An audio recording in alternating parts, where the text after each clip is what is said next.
और जो वृद्ध थे उनका नाम चिरंजीव था, वो वहीं पर रहते थे बगीची पे ही। वो ले जाते थे और पूरे सुबह ले गए और शाम को उन्होंने वहाँ पर लाकर छोड़ दी। पूरा जीवन इसमें निकल गया उनका। और हमने काफ़ी नज़दीक से देखा उनको डेथ होते हुए, तड़फते हुए, परेशान होते हुए।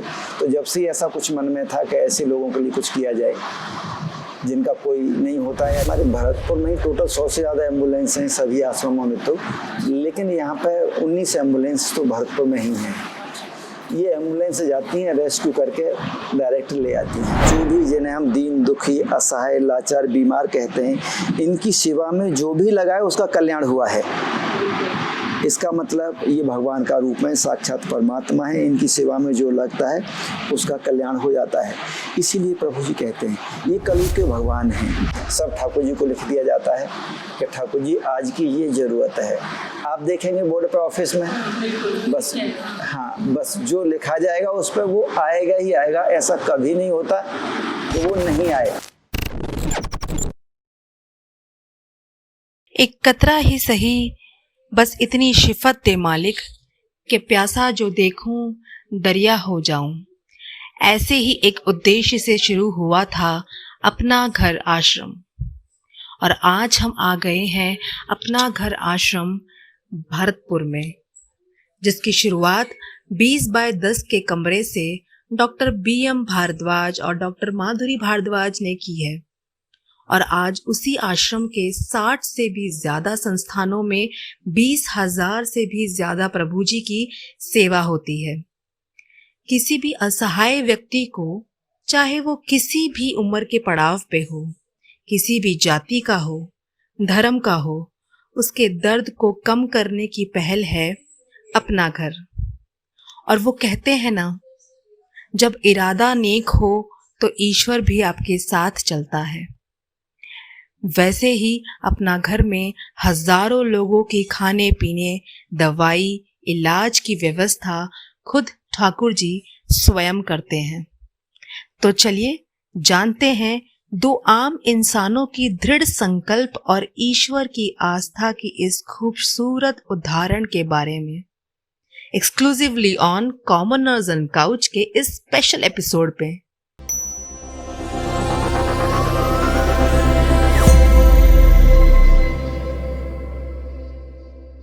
नमस्कार सर। नमस्कार मैम, स्वागत है आपका। सबसे पहले हम सब ये जानना चाहते हैं कि आप दोनों अपने बारे में, अपनी 2 लाइन में अगर अपने बारे में कुछ परिभाषा देना चाहें इंडिविजुअली अपने बारे में, तो क्या सबको बताएंगे आप?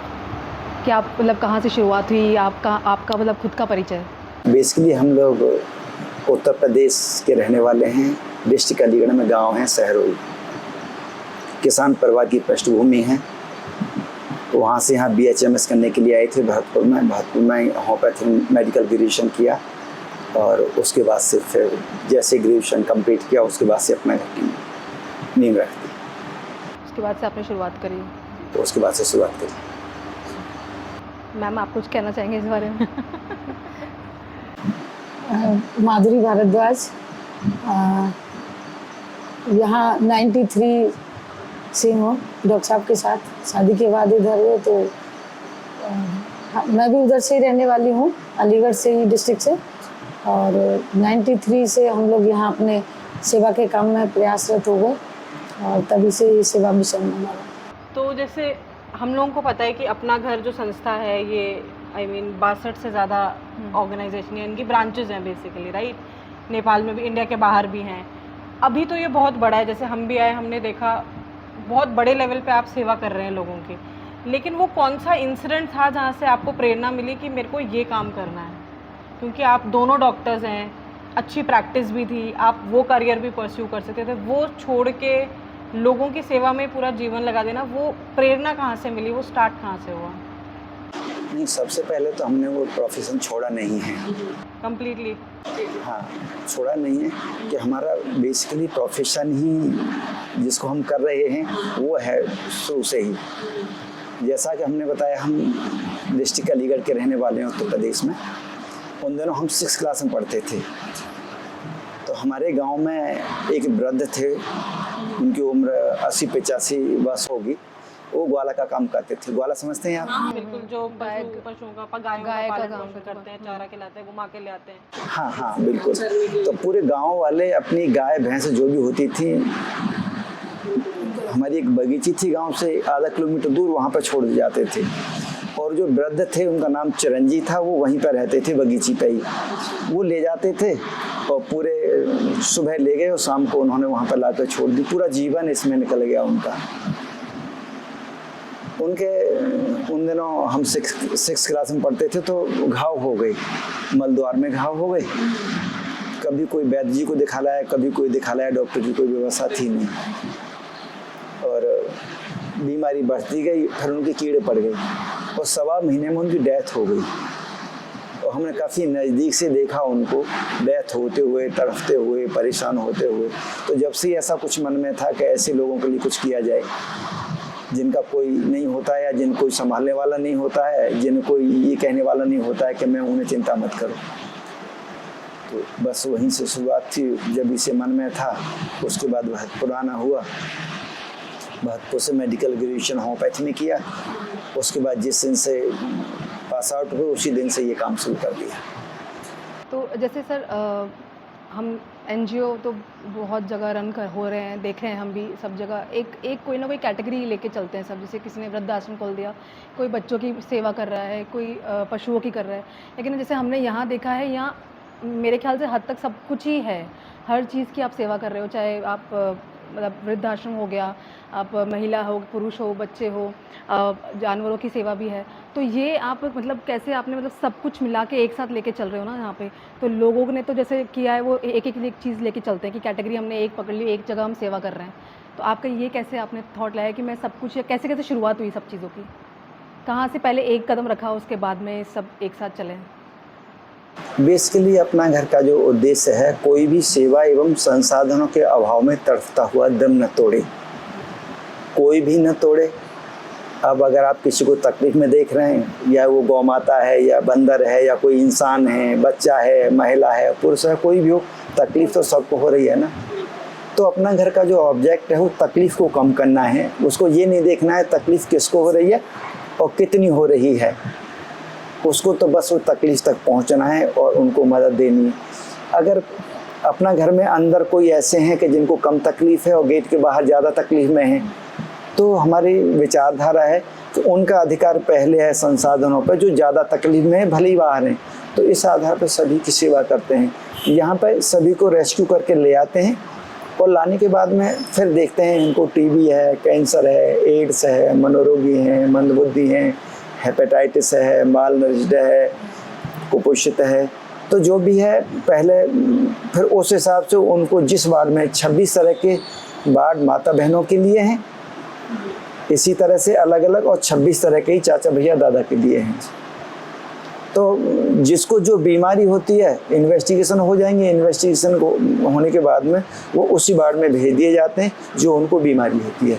तो हमारे यहाँ पर इसलिए काम नहीं करते हम कि ट्यूबरकुलोसिस वालों के लिए काम करेंगे, या वृद्धों के लिए काम करेंगे, या बच्चों के लिए काम करेंगे। हम तकलीफ के लिए काम करते हैं। हम उनके लिए काम करते हैं जिसको सेवा की जरूरत है, केयर की जरूरत है। उसमें उम्र का कुछ भी नहीं देखना है, जो परेशान है वो यहाँ आ सकता है बेसिकली। हाँ, जो तकलीफ है उनके लिए हम लोग काम करते हैं। और अभी जैसे रेस्क्यू ऑपरेशंस की रेस्क्यू करते हैं, तो ये कैसे, मतलब ये पूरा स्टार्ट कैसे होता है? डिस्ट्रेस कॉल्स आते हैं आपके पास, या टीम्स खुद जाती हैं आसपास के एरिया में देखने के लिए कि कोई डेस्टिट्यूट आदमी तो नहीं है जिसको रेस्क्यू करना है?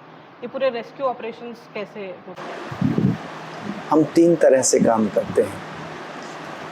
एक तो हमारे भरतपुर में ही टोटल 100 से ज़्यादा एम्बुलेंस हैं सभी आश्रमों में, तो लेकिन यहाँ पर 19 एम्बुलेंस तो भरतपुर में ही हैं।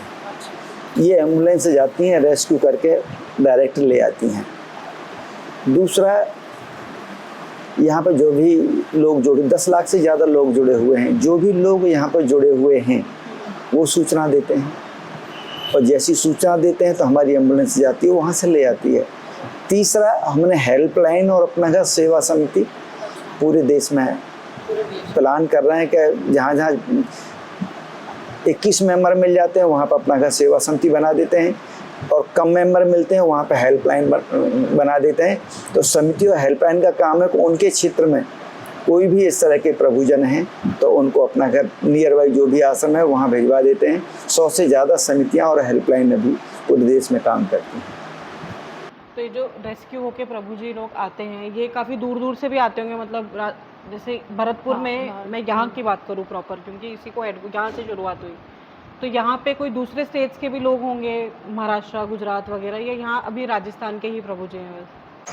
अपना घर भरतपुर में भारत का ऐसा कोई स्टेट की तो बात छोड़ दें, ऐसा कोई जिला नहीं होगा उस जिले के प्रभुजन अपना घर आश्रम भरतपुर में ना हो पूरे देश से। यहाँ पे सभी लैंग्वेज के हिसाब से, अगर आप जब अंदर गए होंगे वार्ड में, तो लैंग्वेज के हिसाब से भी हैं, जैसे तमिल हैं, तेलुगु हैं, कन्नड़ हैं, बंगाली हैं, उनके लिए अलग से होम हैं। हाँ, स्वभाव के हिसाब से, उम्र के हिसाब से, बीमारी के हिसाब से, सभी के हिसाब से अलग अलग होम हैं और अलग अलग व्यवस्थाएं, सभी को उनकी नीड बेस्ड व्यवस्थाएं यहाँ पे दी जाती हैं। तो ऐसा कोई देश का कोना नहीं है उस कोने का प्रभुजन अपना घर आश्रम भरतपुर में ना हो। दूसरा, अभी पूरे देश के 90% हिस्से में अपना घर की रीच है। पूरे देश में 90% राज्यों में कहीं से कोई कॉल आ जाए तो अपना घर सक्षम है, वहाँ से उनको रेस्क्यू करा सकता है, वहाँ से उनको रेस्क्यू करके ला सकता है, सेवाएं प्रदान कर सकता है। जैसे मैम आपसे भी जानना चाहूँगी मैं कि मतलब आपके मन में ये भाव कब आया, कब आप जैसे सर से जुड़े और फिर आप उन्होंने साथ में इकट्ठा ये काम करने का सोचा, तो आप भी बताइए, कुछ शेयर कीजिए उस बारे में। मेरा बचपन आगरा में गुजरा है, तो मेरा शुरू से था, मैं सोचती थी बच्चों के लिए काम करने का। फिर जब हम लोग साथ में 8th 9th क्लास से साथ में पढ़े, हम लोग मिले, हमारी बात हुई, तो फिर हमारा था कि भाई मैं बच्चों के लिए चाहती थी, डॉक्टर साहब ऐसे। फिर जब हमने ये शुरू किया तो हमें लगा कि वृद्धाश्रम है, भाई बच्चों के लिए भी है, व्यवस्था है, लेकिन न सरकार के पास न कहीं जो ऐसे प्रभु जी जो बिल्कुल असहाय स्थिति में रोड पे पड़े हुए तड़फ रहे हैं, ऐसे प्रभु जी के लिए कहीं कोई व्यवस्था नहीं थी ऐसे लोगों के लिए। तो फिर हमने कहा ऐसे लोगों के लिए काम करते हैं। और जब ये हमने शुरू किया 93 में हमारी मैरिज हुई और बस हमारी ये शुरुआत हुई, तो फिर हमें ये ज़्यादा लगे कि भाई जो रोड पर पड़े तड़फ रहे हैं, जिनको सेवा की ज़रूरत है, दवाई की ज़रूरत है, जिनको अपने किसी की ज़रूरत है, तो फिर हमने ये भी देखा भी किसी भी एज में हो सकते हैं, वो किसी भी बीमारी के हो सकते हैं। और हमारा साथ में तो था ही दोनों का कि यही सेवा का ही काम करना है हमें। मतलब बेसिकली विचार ही मिल गए उस काफ़ी यंग एज से, फिर वैसे ही आगे बढ़ते चले। हाँ, 9th क्लास से हम लोग साथ साथ पढ़े हैं दोनों। पढ़ाई भी और पूरा सबकी सेवा भी साथ ही कर रहे वो सोच भी इकट्ठा होना ज़रूरी है कि वो दोनों की सेम थी। मैं जैसे ये भी जानना, अभी आपने बोला कि यहाँ पे जितने भी लोग रेस्क्यू होके आते हैं, मैंने सुना भी आपकी टीम से, सब प्रभु जी करके ही उनको एड्रेस करते हैं। तो ये मैंने पहली बार सुना है लाइफ में, बहुत NGOs गई भी होंगी। ये प्रभु जी क्यों बोला जाता है, मतलब क्या भाव है इसके पीछे? देखिए, दुनिया में किसी का कोई कल्याण कर सकता है तो परमात्मा कर सकता है, इसको हम मानते हैं, ये सर्वविदित है। इनकी सेवा में सृष्टि की उत्पत्ति से लेकर आज तक जो भी जिन्हें हम दीन दुखी असहाय लाचार बीमार कहते हैं, इनकी सेवा में जो भी लगाए उसका कल्याण हुआ है। इसका मतलब ये भगवान का रूप में साक्षात परमात्मा है, इनकी सेवा में जो लगता है उसका कल्याण हो जाता है। इसीलिए प्रभु जी कहते हैं ये कलयुग के भगवान हैं।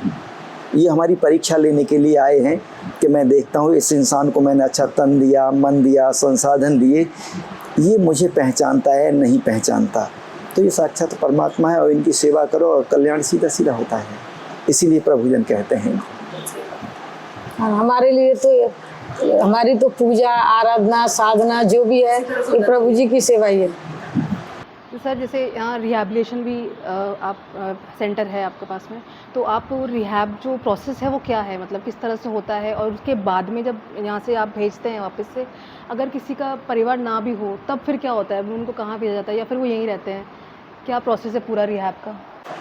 प्रभु जी को जिस दिन लाते हैं उसी दिन जैसे बीमारी का मालूम किया जाता है, उसी तरह से प्रभु जी को ये मालूम किया जाता है कि रहने वाले कहाँ के हैं। कुछ बता देते हैं, कुछ नहीं बता पाते। नहीं बता पाते तो रिहैबिलिटेशन की टीम है जिसमें 5 मेंबर हैं, वो प्रभु जी का पूरा एड्रेस लेंगे, पता लेंगे, जो बता सकते हैं। फिर हर महीने, एक महीने बाद फिर उपचार चलता रहता है, तो उसके बाद भी वो मालूम करते रहते हैं।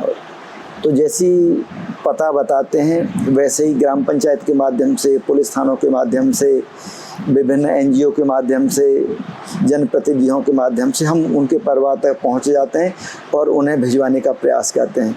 घर वालों को सूचना दे देते हैं, अमुक व्यक्ति है, ये उनकी उम्र है, फ़ोटो भेज देते हैं, उनकी कुछ बातें भेज देते हैं। तो वहाँ के स्थानीय लोग उनके घर जाके दिखा देते हैं, पहचान लेते हैं, तो वो लेने के लिए आ जाते हैं, फिर उनको भिजवा देते हैं। अब तक 26,500 प्रभुजनों को हम भिजवा चुके हैं पूरे देश में। और जैसे कोई ऐसा हो जिनके आगे पीछे कोई नहीं हो, या वो क्योंकि जगह ही ऐसी हो सकता है किसी का मन भी नहीं करे। कोई इंसान आया बीमार हालत में, असहाय था, यहाँ आया, इलाज हुआ, ठीक हो गया, लेकिन अब वो आप रिहैबिलिटेट भी करना चाहते हैं, या तो उसका परिवार है ही नहीं, या मिल नहीं रहा, या वो जाना ही नहीं चाहता, फिर इस केस में क्या होता है? इसमें कई स्तर पर व्यवस्थाएं होती हैं। कुछ प्रभुजन ऐसे हैं जिनको घर वाले ले जाना नहीं चाहते, पता भी चल गया है लेकिन यहाँ के नंबर ही ब्लॉक कर दिए उन्होंने, स्वीकार नहीं करना चाहते। वो सोचते हैं कि हमारे ऊपर ये बर्डन है, कौन संभालेगा, मना कर देते हैं। एक तो उस तरह के प्रभुजन हैं, तो वो पूरा जीवन यहीं पर रहेंगे। एक प्रभुजन ऐसे हैं जो मंदबुद्धि हैं या मनोरोगी हैं, अपने बारे में कभी जीवन भर, या गूंगे बहरे हैं, अपने जीवन भर कुछ बता ही नहीं सकते अपने बारे में कुछ, वो हमेशा यहाँ रहेंगे। एक ऐसे प्रभुजन हैं जो लाचार हैं और इनके आगे पीछे कोई नहीं है, दवाओं के सहारे जीवन जी रहे हैं, वो फॉरएवर के लिए यहीं पे रहेंगे। जब तक उनका जीवन है, जब तक उनका घर ही है, इसी वजह से इसका नाम अपना घर है। बिल्कुल। तो मतलब ऐसा नहीं है कि कोई नहीं भी जाना चाह रहा उसको भेज दिया जाता है, जब तक रहना चाहे, अगर कोई उसके पास सहारा नहीं है तो यहीं रहेगा। फोर्सफुली नहीं भेज सकते यहाँ से। हाँ, कौन संभालेगा उनको जाके? वो इतनी मुश्किल से सालों में, महीनों में जाके ठीक होते हैं। अगर कोई केयर नहीं करने वाला होगा, कोई इलाज कराने वाला भी नहीं होगा, तो फिर उनको भेजना बेकार है। हाँ, वो ठीक हुए हैं तो यहीं रहे। तो जितना मेरी जानकारी, जैसे आपने बताया भी 93 में आप लोगों की शादी हुई, राइट? और तब से ही, उसके पहले भी कर रहे थे और उसके बाद भी आप लोगों ने ये इस काम को धीरे धीरे करके इतने बड़े स्तर तक लेके आए। पर मैं ये पूछना चाहूँगी आपके एक्सपीरियंस से, अपना घर आज यहाँ है, सिर्फ इस सेंटर में भरतपुर में 6,000 से ज़्यादा लोग हैं, जितने 6100 कुछ बताया गया मुझे। ऐसा क्या हो रहा है कि आजकल बच्चे अपने माँ बाप को छोड़ दे रहे? इतने केसेस होते क्यों हैं? क्या कभी आप ये चीज़ भी सोचते हैं कि ये हो ही क्यों रहा है? माँ बाप बच्चे को पैदा करने से लेके पाल पोस के बड़ा करके सक्षम बना देते हैं, तो स्पेशली ओल्ड एज में ऐसा क्यों हो जा रहा है? कोविड के बाद से भी अपन देख रहे हैं कि बच्चे माँ बाप को छोड़ देते हैं, कहीं पे भी मथुरा में भी ये काफ़ी केसेस आए, न्यूज़ में भी अभी था। तो ये ऐसा क्यों होता है? ऐसा कभी आपने इस क्यों के बारे में सोचने की कोशिश करी? ये केवल माँ बाप के विषय में ही नहीं है। हमारे जो रिश्ते हैं, रिश्तों में वो पवित्रता नहीं रही है जो पवित्रता होनी चाहिए। दायित्व का बोध नहीं रहा है। अगर मेरा भाई या बहन इस तरह की है जो अपने आप को नहीं संभाल सकती, मुझे पूरा जीवन भर उसकी सोच साफ करनी पड़ेगी, उनकी केयर करनी पड़ेगी, वो मेरे ऊपर एक लायबिलिटी है, बोझ है। उस बोझ को मैं उतारना चाहता हूँ, उसे कहीं पीछे छुड़ाना चाहता हूँ, तो या तो वो भटक जाते हैं या उन्हें धार्मिक स्थल पर छोड़ आते हैं जहाँ भोजन मिल जाए, दवाई मिल जाए। वो ये नहीं सोचते। ऐसी माता पिता के साथ में यही है, जब तक वो प्रोडक्टिव हैं, कमा के खिलाते हैं, जब तक सक्षम हैं। कुछ जगह स्टेटस सिंबल हो गया है। कुछ बच्चे एबनॉर्मल स्थिति में होते हैं, माँ बाप भी उनको नहीं संभालना चाहते, ऐसे भी केस होते हैं। हाँ, कुछ स्टेटस सिंबल ऐसा हो गया है, सकुच आती है माँ कहने में, किसी के सामने मेरे दोस्त और मित्र आएंगे, पड़ोसी आएंगे, पढ़े लिखे गए, वो ये नहीं देखते कि माता पिता ने जिसने पढ़ाया लिखाया है वो तो पुराने ज़माने के हिसाब से रहते हैं, लेकिन वो मॉडर्न हो गई, अब तालमेल बैठ नहीं पाता है, गैप इतना ज़्यादा हो गया है, वो सोचते हैं कि इनसे पीछा छुड़ा दिया जाए। तो पाश्चात्य जो सभ्यता है, पाश्चात्य संस्कृति है, वेस्टर्नाइजेशन जो आप कह रहे हैं कि कहीं ना कहीं हम जितना पहले रिश्तों को अहमियत देते थे उतनी दे नहीं रहे हैं। और वो हर रिश्ते में है, माँ बाप भी हो गए, बच्चों दोनों की तरफ तरफ भी है हो फिर गया, वो। मतलब हर तरफ है। देखिए, माता पिता हो गए, भाई बहन हो गए, पति पत्नी हो गए, दुनिया का ऐसा कोई रिश्ता नहीं है जिन रिश्तों की यहाँ पे आके तार तार होते हुए नहीं देखा जा सकता हो। और बहनों को, अपनी पत्नी को, अपनी माँ को, अपने भाई को इस तरह से छोड़ जाते हैं जैसे किसी जानवर को छोड़ दिया हो। वो ये नहीं सोचते कि इनको खाना कौन खिलाएगा, ये तो कभी भी मांग के भी नहीं खा सकते। वो ये भी नहीं सोचते कि इनको कोई देखभाल करने वाला नहीं होगा, इनको कोई पूछने वाला नहीं होगा, सर्दी लगेगी तो क्या ओढ़ेंगे, कहाँ रहेंगे, गर्मी में कैसे रहेंगे, कोई पता नहीं, गर्मी से कैसे बचाव करेंगे। उनको कोई लेना देना नहीं, अपनी स्वतंत्रता चाहिए, नकली जीवन जीने का मौका चाहिए। परमात्मा को भूल चुका है आदमी, परमात्मा की तरफ वो सोचता ही नहीं कि परमात्मा है इस दुनिया में। अगर जरा भी ध्यान आ जाए छोड़ते समय कि परमात्मा देख रहा है, परमात्मा ने मुझे ये सब वापस लौट के आएगा मेरे पास भी, तो ये सारी चीजें होंगी। हाँ, तो छोड़ जाते हैं। तो जैसे अभी यही हम जब बात कर रहे हैं, आप कह रहे हो कि अपने यहाँ रिश्तों को ख़राब होते हुए भी देखा है, बहुत चीज़ें देखी हैं आपने, और इतने प्रभुजनों की आपने सेवा भी करी है। तो अब तक ऐसा एक्सपीरियंस जो आप शेयर भी कर सकते हैं, मतलब जो आपको बहुत चैलेंजिंग लगा हो, कि बहुत टच भी किया हो, मतलब वर्स्ट केस आप कह सकते हो उसको, ऐसा कोई कुछ एक्सपीरियंस ऐसे हो जाते हुए हैं तो ना बहुत कि इसकी दिल एक्सपीरियंस दहल जाता है होंगे, कि बस ये नहीं दिखाना चाहिए था मतलब भगवान यहाँ को। तो आपने बहुत ऐसा चीज़ें कोई देखी केस? होंगी। बहुत सारे केस हैं, इतने कीड़े पड़े हुए होते हैं। आप देखेंगे अभी मैगट्स, एक भैया भी आए थे, मुश्किल से 3-4 महीने हुए हैं, और मुंह में इतने कीड़े भरे थे, मतलब मुंह पूरा, अगर आप वीडियो देखेंगे तो शायद मुझे नहीं लगता है कि हिंदुस्तान के 1% लोग भी उसको देख पाएंगे। कीड़ों ने घाव कर रखा था पूरा, मुंह में कीड़े, खाना खाने की कोई व्यवस्था नहीं, एड्स के साथ में जी रहे थे, खून की कमी थी, हाथ पैरों में कीड़े पड़े थे, पीठ में कीड़े पड़े थे। ऐसी कोई जगह नहीं थी जहाँ उनके बदन में कीड़े ना हो। 2-3 केस तो ऐसे आए हैं कि जिनके प्राइवेट पार्ट्स ही खत्म हो गए, इतना स्थिति विकट होती है। हाँ, मैगट्स जो पड़े हुए हैं, और देखने के बाद मतलब रूह कांप जाती है कि इंसान की ऐसी स्थिति भी होती है क्या। लगता ही नहीं कि इंसान ऐसा हो सकता है।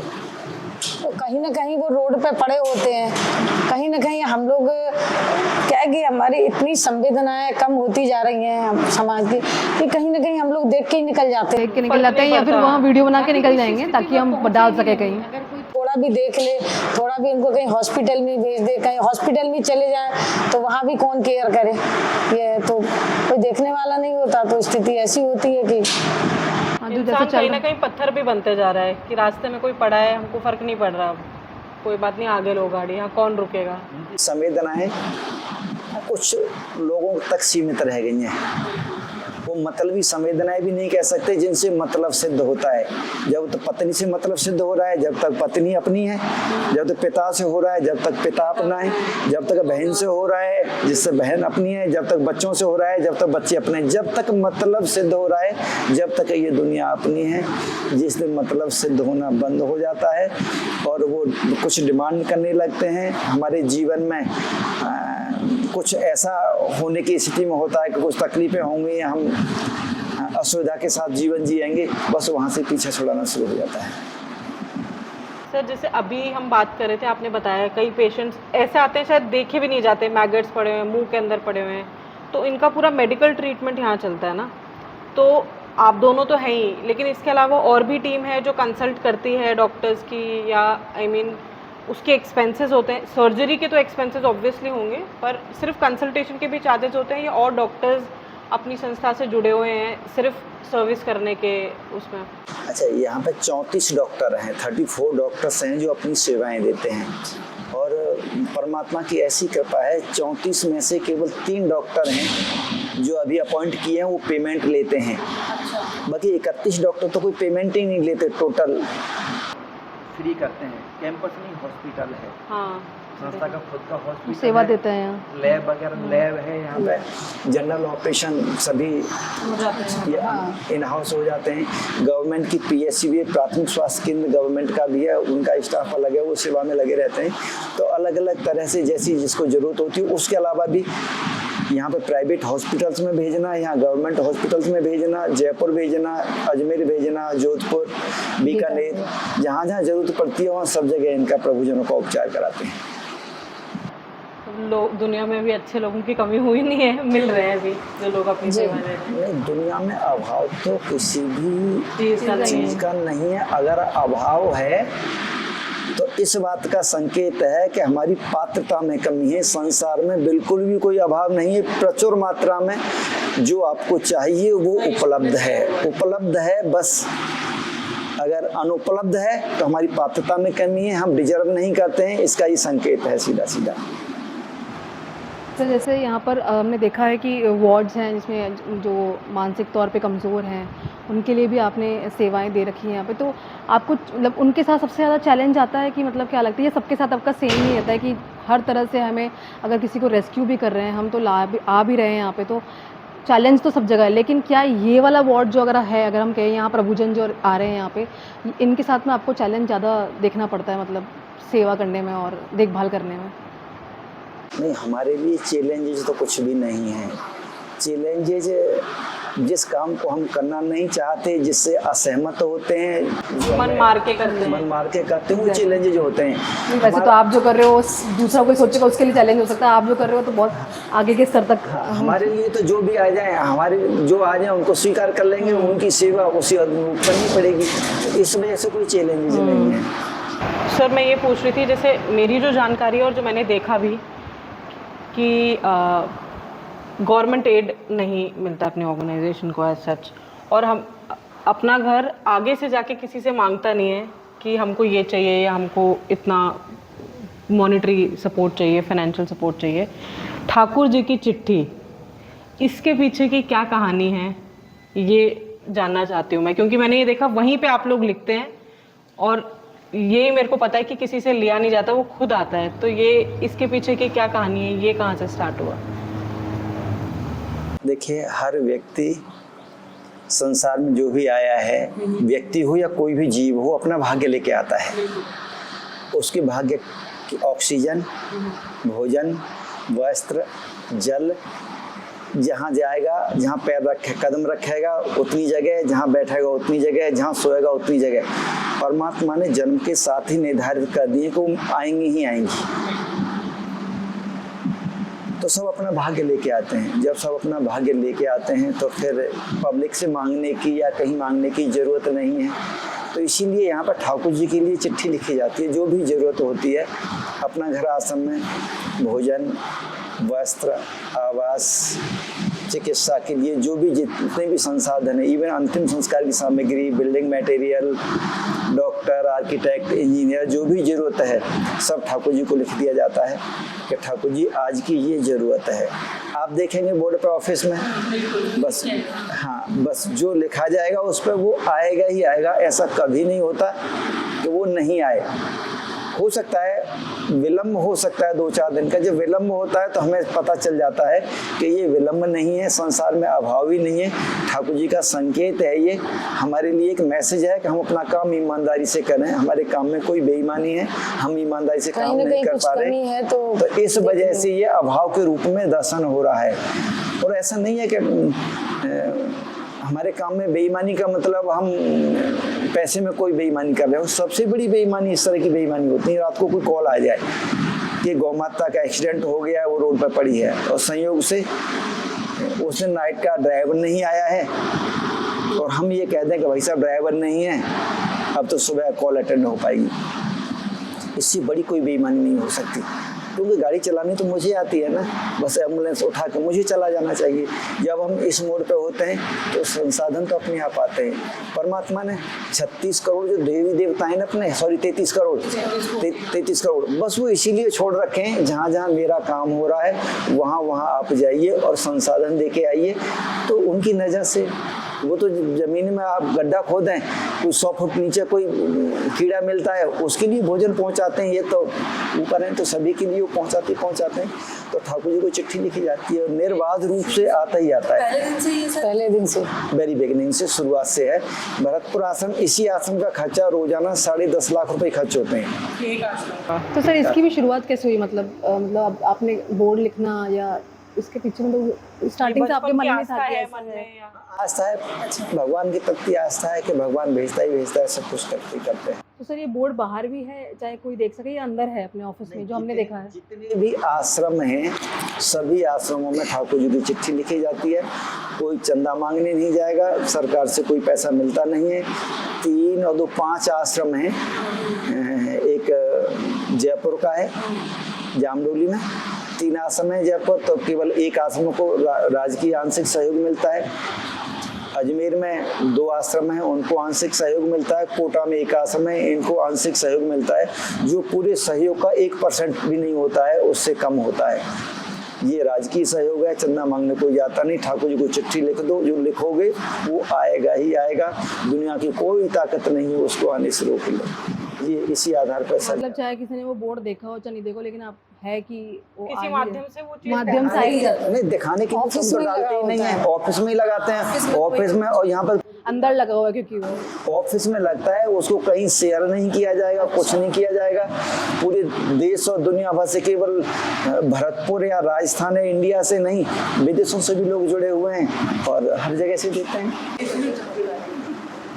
आप देखिए क्योंकि एक होता है कि भाई शायद बाहर लगा हो तो लोग देखते हुए लोग जा देखते रहे हुए हैं। जा रहे हैं, शेयर कर दिया, या आजकल सोशल मीडिया तो लोगों ने डाल दिया कि ये चाहिए, ये अभाव है, ये कमी है, ये चाहिए, आज के लिए मिल जाएगा। कहीं लगे नहीं रहा वो आपके ऑफिस में, लेकिन ऑटोमेटिक ही आ रहा है, रैंडम आदमी लेके आ रहा है। तो चमत्कार ये हो, औसतन 4 दिन में 1 करोड़ रुपया खर्च होता है पूरे सारे आश्रमों का, और सब अपने आप आ जाता है। नहीं आता है तो हमें पता चल जाता है कि बेईमानी है, गड़बड़ है, हमारे स्तर पर सब कुछ ठीक नहीं है। एक दिन की बात है, सुबह का टाइम था, पहले से बताता हूँ। हाँ, एक दिन की बात, हमारे नंबर ऑफ पेशेंट बहुत ज़्यादा थे। नंबर ऑफ पेशेंट इतने ज़्यादा थे, आप कल्पना नहीं कर सकते जितने पेशेंट हम लोग देखते थे अपनी प्राइवेट प्रैक्टिस में। तो मैनेजमेंट बहुत ज़्यादा अच्छा नहीं था हम लोगों का, लेकिन ज़्यादा कुछ आता नहीं था, सामाजिक का व्यवहारिक ज्ञान बिल्कुल नहीं था। हमारे यहाँ आटा नहीं था अगले दिन के लिए, तो माधुरी ने दोपहर से ही कहने का नंबर लगाया कि आटा नहीं है, आप आटे की व्यवस्था कर लो, आटा ले आओ। 10-12 प्रभुजन हैं, बहुत ज़्यादा नहीं थे प्रभुजन, 10-12 ही थे। तो इनको खाना बनाना है, जब कोई स्टाफ भी नहीं हुआ करता था, खाना बनाने में इनके ले आएंगे। पेशेंट इतने आते हैं कि अब अपन ना तो खुद जा पाए मार्केट, और नहीं अपने जो नर्सिंग स्टाफ है वो भी फ्री नहीं हुआ। ओवरऑल 11 बजे के हमको काम करते 11 बजे फ्री हुए। दूसरे दिन सुबह शाम को तो माधुरी ने जैसे तैसे वो खाना बना लिया, खा लिया हम लोगों ने। सुबह के लिए बिल्कुल खाना नहीं था, और सुबह एक वृद्ध आए और वो उन्होंने खाने की क्या, मुझे खाना खाना है। मैंने माधुरी से की, माधुरी खाना, माधुरी की अब तो कुछ है ही नहीं, पता है आपको। तो माधुरी की कोई परोथन होता है ना, जो थोड़ा सा आटा बच जाता है कि वो थोड़ा सा है बचा था, तो उससे कुछ हो जाए तो मैं देख लेता हूँ। तो उससे शायद 1 या 2 रोटी बनी, तो वो माधुरी बनाई, बना के वो नीचे थे, एक्चुअल हम ऊपर रहते थे फर्स्ट फ्लोर पे, वो ग्राउंड की बातें हैं। मैं उनको वो दे के आया, दोबारा थोड़ी देर बाद मैं दोबारा लौटा तो वो वहाँ पे नहीं थे, और हमने खूब देखा चारों तरफ, वो नहीं मिले। और उसके बाद जाते हुए भी नहीं दिखे कहीं पे भी। और उसके बाद ही आधा घंटा नहीं हुआ होगा तो एक आदमी, जब तक कोई सिंगल पैसा भी डोनेशन नहीं आया था, एक आदमी एक आटे की बैग लेके आया कि ये अपना घर के लिए है। जब से अनुभव तो बहुत सारे होते हैं। लीला और विश्वास के सब ठाकुर जी करते हैं, हम कुछ नहीं करते। पहले हमें बड़ा घमंड था कि हम करते हैं, शुरुआत में जब शुरू किया तो ऐसा ही लगता था हम बहुत बड़ा काम करते हैं, लेकिन जब जैसे जैसे ठाकुर जी की लीला का पता चला कि हम कुछ नहीं करते तो वो हैं, आप समझ नहीं पाएंगे वो कब आया, हम तो बेईमानी कर रहे हैं कि कर वो रहे हैं और श्रेय हम लेने की कोशिश कर रहे हैं। इस तो धीरे धीरे करके जैसे जैसे सेवा में आगे बढ़ते गए वैसे वैसे अनुभव होते गए, और अब तो पता चल ही गया है कि अब तो कर ही वो रहे हैं। जब कई बार ऐसा लगता है ना ये तो कोई चमत्कार सा हो गया, और कि हो ही नहीं सकता था, कोई आसार ही नहीं दिख रहा था, और अचानक से हो गया। विश्वास है तभी हमें समझ आता है, वो तो उसके बिना कुछ नहीं है। और जो आप कर रहे हैं शायद वो बिना विश्वास के किया भी नहीं जा सकता है।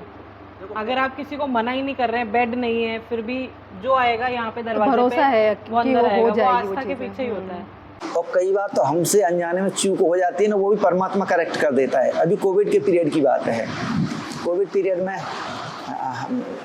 23 तारीख को हमने 23 मार्च की बात है, जब 21 को लॉकडाउन लगा था। हमने सोचा 1 महीने के दाल आटे की ट्रैफिक वो आना जाना भी ट्रक व्रक सब बंद हो गया था।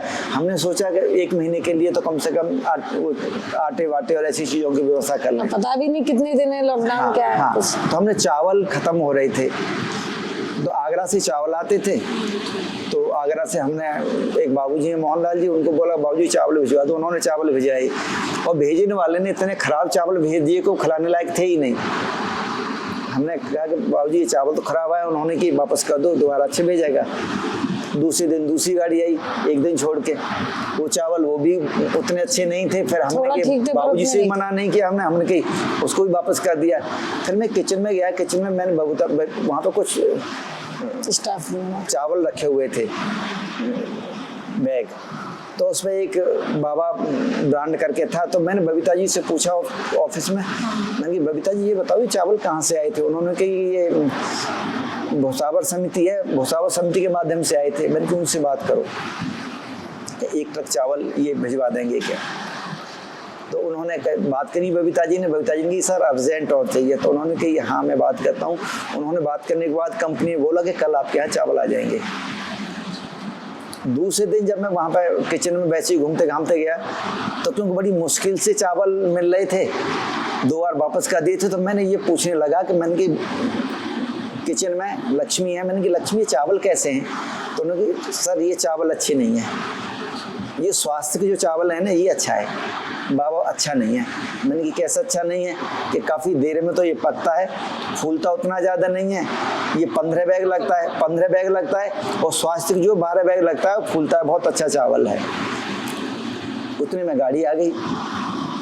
जब गाड़ी आ गई, गाड़ी में से जब चावल उतारे जा रहे थे उसमें बाबा ब्रांड नहीं था चावल, स्वास्तिक था। मतलब हम तो ये कह रहे बाबा ब्रांड बोल दिया, चलो अब आएगा तो आएगा, ठीक है। हाँ, तो फिर मैंने ये पूछा, मैंने बबीता जी उनसे ये बात कहो कि बाबा ब्रांड का ऑर्डर दिया। तो फिर दिमाग में एक क्यूरियोसिटी हो गई, ऐसा कैसे हो गया कि हमने जो ऑर्डर दिया ही नहीं है। तो जब बबीता जी ने वहाँ पर पूछा कि सर ये चावल तो बाबा ब्रांड का दिया था, ये तो स्वास्तिक निकले हैं। उन्होंने सबसे पहले पूछा बबीता जी चावल अच्छा नहीं है क्या, खराब है क्या। क्या नहीं डॉक्टर साहब पूछ रहे थे, अच्छे खराब की तो मुझे नहीं पता है। जब उन्होंने कहा कि जो चावल जो कंपनी से जो हमारे लिए गाड़ी आ रही थी वो जो किसी और के लिए लोड होकर जा रही थी, हमने सोचा था कि वो मान जाएगा, लेकिन वो माना नहीं। तो वो गाड़ी जो है उन्हीं को भेजनी पड़ी हम लोगों को। और हमने दूसरी कंपनी फ़ोन किया और दूसरी कंपनी से रास्ते से दूसरी गाड़ी करके जब आपको भेजी है कि अपना घर को बहुत ज़्यादा ज़रूरत है, अपना घर के लिए हमारी पहली प्राथमिकता है। तो ये है ना कि स्वास्थ्य की जरूरत है और स्वास्थ्य की आया, स्वास्थ्य की आया हमसे चूक हो गई, बाबा ब्रांड लिखवा दी लेकिन स्वास्थ्य का। बहुत सारे ऐसे अनुभव होते हैं कि बिल्कुल। अभी जैसे आपने बताया 26,000 से ज़्यादा लोगों को आप रिहैबिलिटेट करा चुके हैं, इतने आश्रम हैं। अब इसके आगे क्या विजन है आपका लंबे टाइम पे? आप दोनों का यही सोचना चाहूँगी। इंसान बैठ के सोचता है ना यार मैंने भगवान की दया से भगवान ने मेरे हाथों इतना करवा दिया, लेकिन ये और करवा दे तो मज़ा आ जाए। मतलब ऐसा कोई विजन है अब आगे? नहीं, हमारा तो जो पहले दिन था वही आज है। एक भाव था कि सेवा एवं संसाधनों के अभाव में कोई भी तड़फता हुआ दम न तोड़े। वही आज है। हर शहर में एक ऐसा सेटअप हो कि उस शहर में जो भी असहाय लावारिस बीमार के रूप में किसी भी स्थिति में है, जिनके लिए गवर्नमेंट की कोई योजना नहीं है, परिवार वाले अपना नहीं रहे, समाज अपना नहीं रहा और वो तड़फ रहे हैं कि मुझे काश कोई ऐसी जगह मिल जाए जो मुझे अपना ले और जो मुझे हॉस्पिटल लेके जाए, मेरी परवाह करे, मेरी केयर करे, सुनने वाला कोई हो, कंपेनियन हो, सुनने वाला हो। तो हर शहर में एक ऐसा सेटअप हो, कोई भी आशहीन असहाय बीमार के रूप में सड़क पर तड़फता हुआ दम न तोड़े।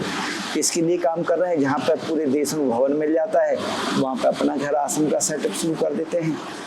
जहाँ पर 21 मेंबर मिल जाते हैं वहाँ पर अपना घर सेवा समिति बना देते हैं। जहाँ पर 2, 4, 5 मिलते हैं वहाँ पर हेल्पलाइन का गठन कर देते हैं। सब कुछ इसी तरह से चल रहा है। सर ये यही विज़न जो आप शुरुआत से और आपका आगे तक भी आप यही सोच के चल रहे हैं कि मैं यही विज़न लेके आगे हम बढ़ेंगे, तो आगे भी मतलब आपने ऐसा सोचा है कि मतलब कुछ तो हम प्लान करते हैं कि मेरे जैसा या हमारे जैसा ही सोच रखने वाले जो लोग हमारे साथ जुड़े, जो शायद आगे इसको लेके चले, इस लेगेसी को बढ़ाएं, तो ऐसा कौन आगे अंत तो संभालेगा? सभी का आना है मतलब एक दिन। और जितना हमारी नॉलेज है, आप लोगों ने ये डिसीजन लिया कि आपकी संतान नहीं है खुद की, तो आपके बाद कौन अपना इस घर को आगे आगे कौन लेके बढ़ाएगा? जाएगा? उस बारे में पर भी वो कुछ सोचा विजन आपने? भी आप ही के जैसा होना चाहिए कि आपने भी जैसा सोचा, बिना स्वार्थ के उसके वो भाव भी वैसा वैसे ही होना होने चाहिए ना। वो इंसान ढूंढना भी तो आज के टाइम मुश्किल है, जो आपके जैसे ही सोचे कि मेरी ये ज़िंदगी है, मेरे को भगवान जो भी करा रहा है लोगों की सेवा में ही करना है। तो इस बारे में आप लोगों ने थोड़ा कभी सोचा है ऐसे बारे में? मुश्किल और असंभव इस संसार में कुछ नहीं है। सच्चाई ये है कि हम भी नहीं चला रहे इसको, ठाकुर जी चला रहे हैं। और आगे भी वही जो आज चला रहा है वो कल भी चलाएगा, जो आज ख्याल रखता है वो कल भी ख्याल रखेगा। एक्चुअली क्या कि सोचना तो उनका है, हमारा क्या सोचना है। हम तो आपकी ये पता संतानें नहीं है आप अगली सोचो। सांस लेंगे या जब नहीं तक कर लेंगे। सकते हैं तब तक कर रहे हैं, फिर वो वही तैयार करेंगे, कोई ना कोई कहीं ना कहीं से वही भेजेंगे। विश्वास श्रद्धा तो उन्हीं के ऊपर है ना, हमारी तो वो अपने आप करेंगे व्यवस्था। वही करेंगे, सब करेंगे, बहुत अच्छा चलेगा ये। बिल्कुल वो चलेगा। तो सर नज़र आ रहा है। और मेरी एक क्यूरियोसिटी पर्सनल लेवल पे ये थी कि आप जो काम कर रहे हैं, आप वही सिमिलर जो कई लोग करते हैं, उनको बहुत रिकग्निशन मिलता है, अवार्ड्स होते हैं, कई जगह विजिट भी करा है मैंने, कमरे भरे हुए हैं अवार्ड्स के। मेरी जितनी जानकारी है, आप लोग पर्सनल रिकग्निशन एक्सेप्ट नहीं करते हैं, कोई अवार्ड। ये क्यों, ऐसा क्यों? मतलब अगर कोई संस्था आपको रिकग्निशन देना चाहती है, आप जो समाज के लिए करें, तो आपका क्या नज़रिया है जो आपको ये बोलता है कि नहीं, मैं पर्सनली, मेरे को नहीं चाहिए कुछ भी? आपको 2 घंटे 3 घंटे हो गए यहाँ पर कैंपस में, वैसे ही वैसे तो समझ आ जाना चाहिए। ये हमको तो आगे, लेकिन ये दर्शकों के लिए है। अच्छा। हम दो तीन बातें हैं। हम ये कहते हैं कि ये अपना घर है, हमारा परिवार है। अगर हमारा परिवार है, अगर अपनी माँ की सेवा करेंगे, अपनी भाई की सेवा करेंगे, बहन की सेवा करेंगे, तो आप अवार्ड चाहेंगे नहीं चाहेंगे किसी से? चाहेंगे क्या? घर में करना पड़ेगा। तो पहली बात तो जब हम अपना घर कहते हैं तो भी अवार्ड नहीं ले सकते, ये हमारा धर्म बन गया। दूसरा, हम कहते हैं कि संसाधनों की व्यवस्था ठाकुर जी करते हैं, ठाकुर जी चला रहे हैं। जब ठाकुर जी चला रहे हैं तो हम कैसे अवार्ड ले सकते हैं? हम कुछ कर ही नहीं रहे। तो ये 2 बातें बिल्कुल मेन हैं कि ठाकुर जी चला रहे हैं। या तीसरा, हम कहते हैं ये अपना भाग्य लेके आते हैं। जब इनके भाग्य का ही आया है अपने आप, तो फिर हम बीच में कहाँ से आगे अवार्ड लेने के लिए? तो सेवा को सेवा रहने दें। सेवा अवार्ड लेने के बाद व्यापार बन जाएगी या सांसारिक कर्म हो जाएगी, सेवा नहीं हो सकती। सेवा के बदले में तो कहते हैं सेवा निस्वार्थी होनी चाहिए। हाँ, तो सेवा नहीं रहेगी। हम सोचते हैं कि ये सेवा बनी रहे, और जब हम कुछ कर ही नहीं रहे किसी के लिए, तो फिर अवार्ड लेना और ये लेना बेईमानी है। और हम सोचते हैं कि इस बेईमानी से जितना बचाया जाए उतना अच्छा है। और अभी तक आप उस बात पे कायम नहीं है, बिल्कुल नहीं अड्डे क्या, कुछ करते ही नहीं तो कहते तो परमात्मा है। तो एक्चुअली इसके हकदार तो वही हैं जो करते हैं। सर मैम, आप दोनों हमारे नेशनल टेलीविज़न का सबसे बड़ा शो जिसको बोलते हैं कौन बनेगा करोड़पति, केबीसी में होके आए हैं, तो कैसा रहा आपका एक्सपीरियंस वहाँ जाके? क्या आपकी मतलब कुछ एक्सपीरियंस जो आप शेयर करना चाहेंगे? कैसा रहा, कहाँ तक आप पहुँचे, क्या था वहाँ का एक्सपीरियंस? साधारण जीवन है और साधारण तरीके से कट रहा है। केबीसी में चले गए तो केबीसी में जाके उन्होंने पूछा, उनको जवाब दे दिया, आप आ गए, आपको जवाब दे दिया। हमारा उद्देश्य तो ये था कि इन प्रभु जी की सेवा का दायरा बढ़े और इनकी बात लोगों तक केबीसी के द्वारा आगे तक पहुंचे और लोग जुड़े कि ऐसे प्रभु जी कहीं भी नजर आते हैं, कहीं भी होते हैं तो ज्यादा लोगों की सेवा होगी, कहीं भी पड़े तड़फेंगे नहीं। बस हमारा यही उद्देश्य था, ज्यादा लोगों को पता चले ये सब। बिल्कुल सही है। और अब आप इतने सालों का एक्सपीरियंस है, वो निचोड़ के 2 लाइनों में आज की जनरेशन को आपको कोई मैसेज देना हो कि ये बात मान लो मेरी, तो वो क्या बात बोलेंगे आप? स्पेशली देश के युवा को, देश क्या दुनिया के? ईमानदारी से काम करें, जी भर के काम करें और दूसरों को तकलीफ न हो हमारी किसी कृत्य के, ऐसा काम करें हम लोग। बस सब कुछ अपने आप हो जाएगा, फिर ज़्यादा कुछ करना नहीं पड़ेगा। बस इतना जो भी संपर्क में आए बस वो खुश होकर जाए। जी, और ऐसे प्रभु जी अगर हमारे परिवार में हैं, हमारे समाज में कहीं भी हमें नज़र आते हैं तो यही कहूँगी आज की जनरेशन से, लोगों से, कि उनकी तरफ से 2 लाइन कहूँगी। पूछ लेते वो बस मिजाज मेरा, इतना सा था इलाज मेरा, इतना सा था इलाज मेरा। और कुछ जरूरत नहीं होती, इनकी बहुत बड़ी जरूरतें नहीं होती। अगर देखा जाए तो हमारी आपकी तरह इनकी जरूरत नहीं होती, बहुत ज्यादा इनको नहीं चाहिए। इनको छोटी सी खुशी चाहिए बस। कोई एक बार, हाँ बिल्कुल, एक बार कोई ये पूछ ले कि आप कैसे हो, आपको पानी पिया, खाना खाया। परिवार में भी क्या चाहिए, इतना चाहिए। कहीं ना कहीं सिंपैथी होती है तो आधी बीमारी तो वैसे ही दूर हो जाती है पेशेंट की, भाव के साथ अगर पूछते हैं। हाँ। और बस एक क्वेश्चन और है, देखिए जैसे मैंने पहले भी बोला, आए हैं जाना ही है, ठाकुर जी की मर्जी होगी, सबको जाना है। आप जब चले जाएं, आप क्या चाहेंगे लोग आपको कैसे याद रखें? वैसे तो मेरे को समझ में आ गया कि आप ये कहेंगे लोग मुझे याद ना रखें, लेकिन फिर भी एक इच्छा होती है इंसान की कि मेरे काम को याद रखें, जो भी है। तो आप क्या चाहेंगे जब आप नहीं रहे इस दुनिया में, तो कैसे याद रखा जाए आपको? याद रखने की ज़रूरत क्या है, और याद रखने से हमें क्या फ़ायदा होगा? बिल्कुल, ये भी है, जाने वाला चला गया, जाने वाला चला गया, वो देखने भी लौट के नहीं आता है, तो ये मिथ्या है। हम इन चीज़ों में जो लगे रहते हैं ना, सांसारिक चीज़ों में, सांसारिक वस्तुओं में, सांसारिक भोगों में, इसका कोई महत्व नहीं है। अगर हम सनातन धर्म को मानते हैं तो 84 लाख योनियाँ हैं, एक यही योनि तो ऐसी है जो अपने कल्याण के लिए आई है। बस हम तो बस अपने कल्याण के बारे में, दूसरों के कल्याण के बारे में सोचते रहें, उसी को ध्येय मानकर काम करते रहें, पूरी व्यवस्था अपने आप हो जाएंगी।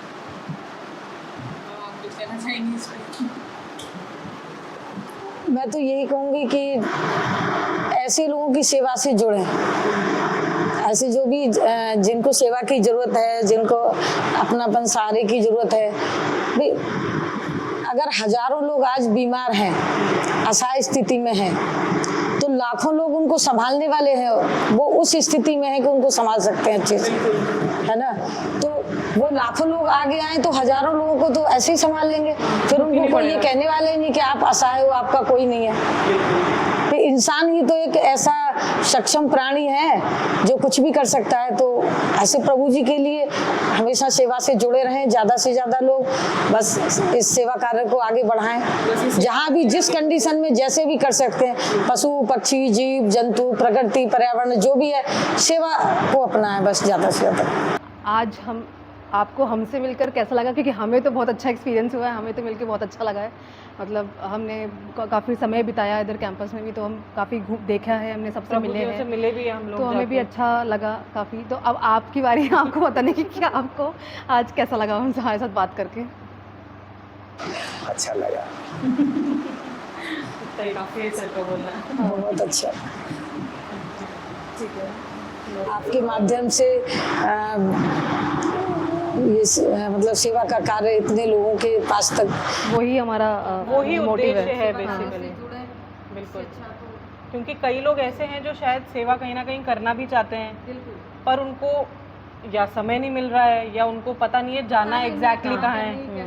कई लोग ये सोच लेते हैं कि मैं अकेला क्या करूँ, कोई संस्थान से जुड़ रहा हूँ। तो कहीं ना कहीं एक इंसान को भी ये भाव अगर आ जाता है आप लोगों को देख के, जो कि ज़रूर आएगा कि हम जिस चीज़ के लिए आए हैं इस धरती पे, हमें वो करनी है, सेवा करनी है, तो शायद अपना ये एपिसोड सक्सेसफुल हो जाए अगर एक इंसान भी ये देख के ऐसा मान ले तो। प्रणाम प्रणाम। That's it for today's episode. Comment section में ज़रूर बताएं कि आपको हमारा एपिसोड कैसा लगा। चैनल को लाइक कर दें, सब्सक्राइब कर लें और शेयर कर दें। तब तक के लिए stay tuned. Hasta la vista. Goodbye.